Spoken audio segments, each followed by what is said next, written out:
Hi students, இன்னைக்கு நம்ம பார்க்க போகிற லெசன் வந்துட்டு பார்த்தீங்கன்னா வாட்டர். இந்த lesson 6th standard science term 2ல் ஃபிசிக்ஸில் செகண்ட் யூனிட்டாக கொடுத்துருக்காங்க.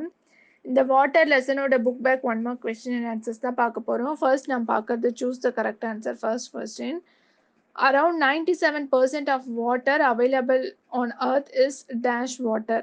Options are A fresh, B pure water, C salty, D polluted. The correct answer is option C salty water. வேர்ல்டில் இருக்கிற வாட்டரில் 97% ஆஃப் வாட்டர் வந்துட்டு என்ன ஃபார்மில் இருக்குதுன்னு பார்த்தா சி வாட்டர், சால்ட் வாட்டர் ஃபார்மில் தான் இருக்குது. இந்த உலகத்திலே வந்துட்டு 4/3 பங்கு வந்துட்டு தண்ணியால் தான் கவர் ஆகியிருக்கு. 3/4 of the portion of this world is occupied by water. அதாவது 3 பக்கமும் சுற்றி கடல் இருக்குது, ஒரு பக்கம் தான் வந்துட்டு நிலம் இருக்கும். அப்படி இருக்கிற மொத்த தண்ணியிலுமே வந்துட்டு கிரவுண்ட் வாட்டர், ரெயின் வாட்டர் அதெல்லாம் எல்லாமே சேர்த்து மொத்தத்துலேயுமே 97% ஆஃப் வாட்டர் வந்து சால்ட் வாட்டர் ஃபார்மில் தான் இருக்குது. Second question, which of the following is not a part of water cycle? Options are A evaporation, B condensation, C rain, D distillation. இதுக்கு correct answer வந்து எதுன்னு பார்த்தா டி டிஸ்டிலேஷன். வாட்டர் சைக்கிளில் distillation ஒன்று கிடையாது. இது கெமிஸ்ட்ரியில் வந்துட்டு யூஸ் பண்ணுற ஒரு மெத்தட் தான் டிஸ்டிலேஷன். எவாப்ரேஷன் வந்துட்டு என்னென்னா வாட்டர் சைக்கிளில் எவாப்ரேஷன் ஒரு ப்ராசஸ். அதாவது பூமியில் இருக்கிற தண்ணிலாம் வந்துட்டு எவாப்ரேட் ஆகி வாட்டர் வேப்பராக வந்துட்டு ஸ்கைக்கு போய் சேருறது. அதுக்கப்புறம் கண்டென்சேஷன் என்னன்னாக்கா கேஸ் ஃபார்மில் இருக்கிற கேஷியஸ் ஸ்டேட்டில் இருக்கிற வாட்டர் வந்துட்டு லிக்விட் ஸ்டேட்க்கு மாறுறது தான் வந்துட்டு கண்டென்சேஷன். அதாவது வாட்டர் தண்ணி பூமியில் இருக்கிற தண்ணி வந்துட்டு எவாப்ரேட் ஆகி கேஷியஸ் ஃபார்முக்கு போயிட்டு அது வேப்பராக போயிட்டு மேலே க்ளவுடில் போயிட்டு குட்டி குட்டி ட்ராப்லெட்ஸாக வாட்டர் ட்ராப்லெட்ஸாக லிக்விட் ஃபார்மில் மாறி க்ளவுடில் போயிட்டு சேவ் ஆகும். இதுதான் கண்டென்சேஷன். அதாவது கேஷியஸ் ஸ்டேட்லேருந்து லிக்விட் ஸ்டேட்க்கு மாறுறது தான் வந்துட்டு கண்டென்சேஷன் அப்படின்னு சொல்லுவாங்க. சி வந்துட்டு ரெயின். இதுவும் வாட்டர் சைக்கிளில் ஒரு ப்ராசஸ் தான். So correct answer is option D. Third question, which of the following processes add water vapor to the atmosphere? என்னென்ன கொடுத்துருக்காங்கன்னு பார்த்தா டிரான்ஸ்பிரேஷன், ப்ரெசிபிட்டேஷன், கண்டென்சேஷன், எவாப்ரேஷன்.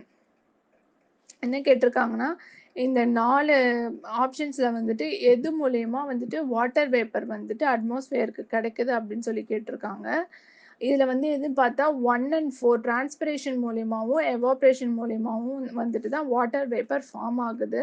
டிரான்ஸ்பிரேஷன்னா என்னென்னா வந்துட்டு செடியில் இருக்கிற தண்ணி தான் வந்துட்டு டிரான்ஸ்பிரேஷன் மூலயமா தான் வாட்டர் வேப்பராக ஆகிட்டு மேலே போகும். அதே மாதிரி எவாப்ரேஷன் வந்துட்டு லேண்ட் சர்ஃபேஸில் இருக்கிற தண்ணிலாம் வந்துட்டு எவாப்ரேட் ஆகி மேலே போகிறது தான் எவாப்ரேஷன். இந்த 2 ப்ராசஸ் மூலயமா தான் அட்மாஸ்ஃபியருக்கு வாட்டர் வேப்பர் வந்துட்டு கிடைக்கும். Fourth question, about 30% of the fresh water is found in dash. Options are A glaciers, B groundwater, C other sources of water, D 0.3%. Correct answer is option B ground water.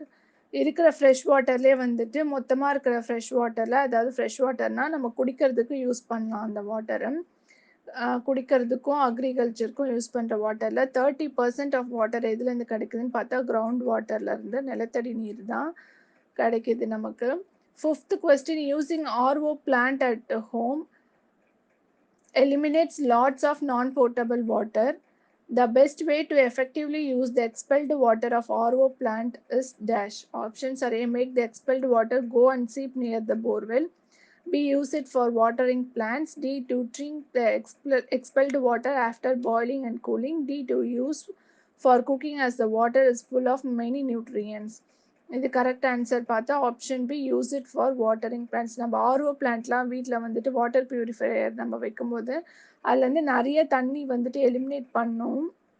அந்த தண்ணிலாம் எதுக்கு use பண்ணுறது கரெக்டுன்னு கேட்டிருக்காங்க. அதுக்கு வந்துட்டு correct answer watering plants அப்படின்னு சொல்லியிருக்காங்க. நெக்ஸ்ட்டு நம்ம பார்க்க போது fill in the blanks. First question, only dash % of water, natural water is available for human consumption. Correct answer is 0.3%. அதாவது மொத்தமாக இருக்கிற வாட்டர்லேயே வந்துட்டு எவ்வளோ வந்துட்டு நம்ம மனிதர்கள் வந்துட்டு யூஸ் பண்ணுறதுக்காக, மனிதர்கள் குடிக்கிறதுக்காக யூஸ் பண்ணுறாங்க அப்படின்னு பார்த்தா ஒன்லி 0.3% ஆஃப் நேச்சுரல் வாட்டர் மட்டும்தான்.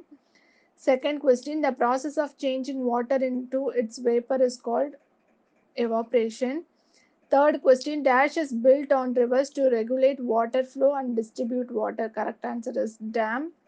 Fourth question, water levels in rivers increase greatly during dash raining. Raining போது தான், மழை பெய்யும் போது தான் வாட்டர் லெவல் அதிகமாகுது. Fifth question, water cycle is also called as dash. Correct answer, hydrological cycle. Water சைக்கிள்க்கு இன்னொரு பேர் ஹைட்ராலஜிக்கல் சைக்கிள். நெக்ஸ்ட் நம்ம பார்க்க போகிறது true or false. First question, water present in rivers, lakes and ponds is unfit for use by human beings. This is false. ஏன்னா river, lakh and பாண்டில் இருக்கிற தண்ணிலாம் வந்துட்டு ஃப்ரெஷ் வாட்டர், அதெல்லாம் வந்துட்டு ஹியூமன் பீயிங்ஸ்னால யூஸ் பண்ணிக்க முடியும். So the correct answer is water present in rivers, lakes and ponds is fit for use by human beings. அதெல்லாம் அன்ஃபிட் கிடையாது, fit for human beings. Second question, seas are formed when the water table meets the land surface.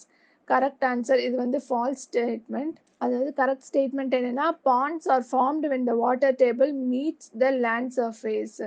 இப்போ வந்து என்ன water டேபிள்னா அப்படி என்னென்னா, இப்போ வந்து நம்ம ஒரு இடத்துல போயிட்டு நம்ம வந்துட்டு பள்ளம் வெட்டுறோம் அப்படின்னாக்கா, நம்ம பள்ளம் வெட்டிகிட்டே இருக்கக்குள்ள திடீர்னு ஒரு ஸ்டேஜில் ஒரு 10 அடி 20 அடி அந்த இடத்துக்கு ஏற்ற மாதிரி ஒரு 10 ஃபீட் 20 ஃபீட் எடுத்துகிட்டே இருக்கக்குள்ளார ஒரு ஸ்டேஜில் வந்து நம்மளுக்கு வந்து கிரவுண்ட் வாட்டர் வந்து நிலத்தடி நீர் வந்து நம்மளுக்கு தெரிய ஆரம்பிக்கும். நிலத்தடி நீர் இருக்கிறதுக்கு மேலே இருக்கிற இடம் தான் வந்துட்டு வாட்டர் டேபிள்னு சொல்லுவாங்க. அதாவது நம்மளோட லேண்ட் சர்ஃபேஸ்க்கும் கிரவுண்ட் வாட்டரோட அப்பியரன்ஸ்க்கும் நடுவில் இருக்கிற இடம் தான் வந்துட்டு வாட்டர் டேபிள் அப்படின்னு சொல்லுவாங்க. நம்ம அப்படி வாட்டர் டேபிளில் வந்துட்டு இப்போ வந்துட்டு அந்த வாட்டர் டேபிள் வந்துட்டு லேண்ட் சர்ஃபேஸை மீட் பண்ணுதோ, அதை வந்துட்டு குளம் வெட்டக்குள்ளே தான் வந்துட்டு நம்மளுக்கு கிரவுண்ட் வாட்டர் வந்து நம்மளுக்கு மேலே வரும். அப்போ வந்து நம்ம வாட்டர் டேபிள் லேண்ட் சர்ஃபேஸை மீட் பண்ணும்போது நமக்கு வந்து பாண்ட்ஸ் தான் கிடைக்கும், நம்மளுக்கு சி கிடைக்காது. Third question, the evaporation of water takes place only in sunlight. இது வந்து false. Water evaporates also in manual heating. சன்லைட்டில் மட்டும் கிடையாது, நாம் வந்து மேனுவலாக தண்ணி சுட வைக்கிறோம் அப்படின்னா கூட அதுலேருந்து கூட வாட்டர் வேப்பர் ஃபார்ம் ஆகும். Fourth question, condensation results in the formation of dew on grass. This is true. அதாவது பனிக்காலத்துலலாம் பார்த்தீங்கன்னா வந்துட்டு கேசியஸ் ஸ்டேட்டில் இருக்கிற அந்த பனி வந்துட்டு புல் மேலெல்லாம் பட்டு அதோட டெம்பரேச்சர் வந்துட்டு அதிகமாக டியூவாக வந்துட்டு, அதாவது அந்த பனித்துளியாக வந்துட்டு ஃபார்ம் ஆகியிருக்கும். அதுக்கு காரணம் கண்டென்சேஷன் தான். Fifth question, sea water can be used for irrigation as such. This is false. நம்ம வந்து இரிகேஷன்னா வேளாண்மை, அக்ரிகல்ச்சருக்கு வந்து நமக்கு வந்துட்டு சீ வாட்டர் யூஸ் பண்ண முடியாது, நீர் பாசனமாக அதை யூஸ் பண்ண முடியாது. ஸோ கரெக்ட் ஸ்டேட்மெண்ட் என்னென்னா, sea water cannot be used for irrigation as such. அடுத்து நம்ம பார்க்க போகிறது match the following. First question, flood. இதுக்கு கரெக்ட் ஆன்சர் இன்க்ரீஸ்டு ரெயின்ஃபால். ஃப்ளட்டுனா வெள்ளம் வர்றது தான் ஃப்ளட்டு, நம்மளுக்கு நிறைய மழை பெய்யக்குள்ள தான் வெள்ளம் வரும். Second question, surface water. இதுக்கு கரெக்ட் ஆன்சர் லேக்கு. லேக்னா வந்துட்டு ஏரி. Third question, sunlight. இது கரெக்ட் ஆன்சர் எவாப்ரேஷன். சன்லைட்டில் நமக்கு எவாப்ரேஷன் நடக்கும். ஃபோர்த் கொஸ்டின் வந்துட்டு க்ளவுட். இதுக்கு correct answer water vapour. Water vapour தான் வந்துட்டு மேலே போயிட்டு அப்படியே ஸ்கையை ரீச் ஆகக்குள்ளே வந்துட்டு அது கண்டென்சேஷன் மூலயமா அந்த வாட்டர் வேப்பர் தான் வந்துட்டு போயிட்டு மேலே க்ளவுடாக ஃபார்ம் ஆகும். Fifth question, frozen water. இது கரெக்ட் ஆன்சர் போலார் ரீஜன்லலாம் வந்துட்டு வாட்டர் வந்து ஃப்ரோசன் ஃபார்மில் தான் இருக்கும், எல்லாமே ஐஸ் கட்டியாக தான் இருக்கும் அங்கெல்லாம். ஸோ அது கரெக்ட் ஆன்சர் போல். நெக்ஸ்ட் நம்ம பார்க்க போகிறது analogy. First question, population explosion. அது பாப்புலேஷன் வந்து ரொம்ப அதிகமாக மக்கள் தொகை இருக்கும்போது அங்கே வாட்டர் ஸ்கேர்சிட்டி, தண்ணீர் பற்றாக்குறை ஏற்படும். அதே நம்ம தண்ணீரை வந்து ரீசைக்கிள் பண்ணுறதை என்ன சொல்லுவாங்க அப்படின்னு பார்த்தா வாட்டர் மேனேஜ்மெண்ட்டுன்னு சொல்லுவாங்க. செகண்ட் கொஸ்டின், கிரவுண்ட் வாட்டர் வந்துட்டு நமக்கு எப்படி கிடைக்கணும், டியூப்வெல்ஸ் மூலயமா வந்துட்டு நம்ம கிரவுண்ட் வாட்டர் எடுக்கலாம். அதே சர்ஃபேஸ் வாட்டர்னா என்னன்னு பார்த்தா லேக்ஸு. இந்த வீடியோ உங்களுக்கு பிடிச்சிருந்தா லைக் பண்ணுங்க, ஷேர் பண்ணுங்க, கமெண்ட் பண்ணுங்க, மறக்காம சப்ஸ்கிரைப் பண்ணுங்க.